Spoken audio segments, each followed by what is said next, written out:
I believe Jesus died for the wrong things I've done. We'll talk more about that later. Perhaps you've already asked for His forgiveness and placed your trust in Him. If so, the Bible promises that heaven will be your future home. Jesus said so Himself. He said, "There is more than enough room in my Father's home. If this were not so, would I have told you that I'm going to prepare a place for you? When everything is ready, I will come and get you, so that you will always be with me where I am." That's in John chapter 14, verses 2 and 3. The Bible says in 2 Peter 3:13, we are looking forward to the new heavens and new earth that He has promised, a world filled with God's righteousness.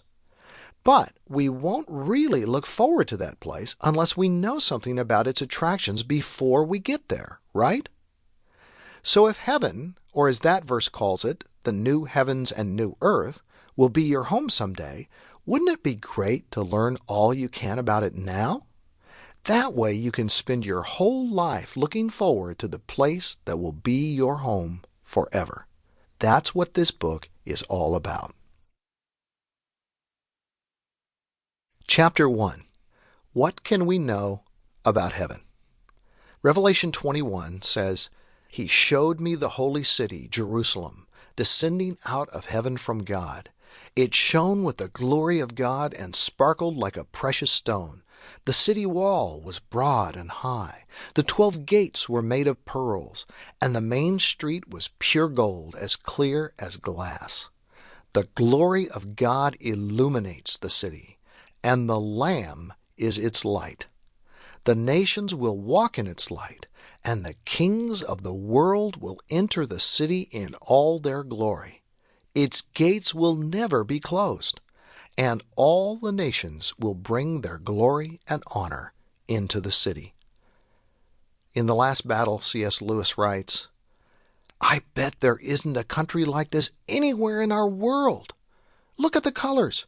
You couldn't get a blue like the blue on these mountains in our world." "Is it not Aslan's country?" said Tyrion. "Those hills," said Lucy, "the nice woody ones, and the blue ones behind, aren't they very like the southern border of Narnia?" "Like?" cried Edmund after a moment's silence. "Why, they're exactly like." "And yet they're not like," said Lucy. "They're more, I don't know. More like the real thing," said the Lord Diggory softly. Is heaven a real place? Before I answer that question, let me tell you a story.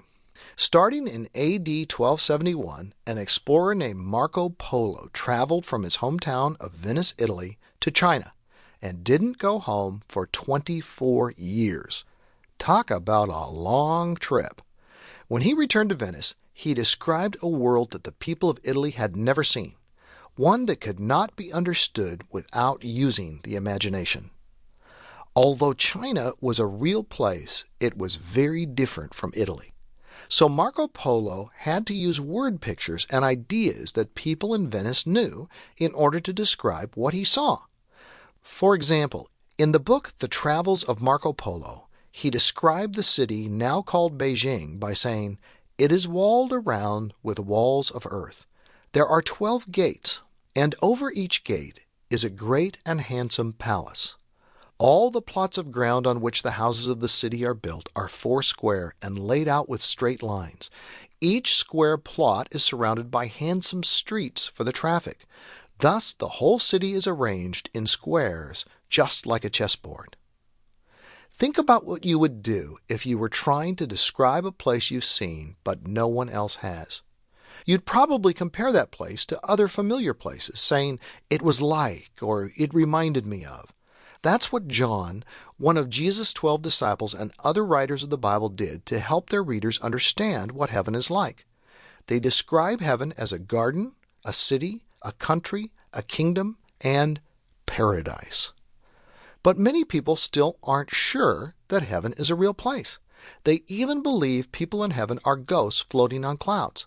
The Bible tells us, though, that heaven is a real place, just as real as planet Earth. In fact, God calls the place we'll live forever the new earth. We're human beings.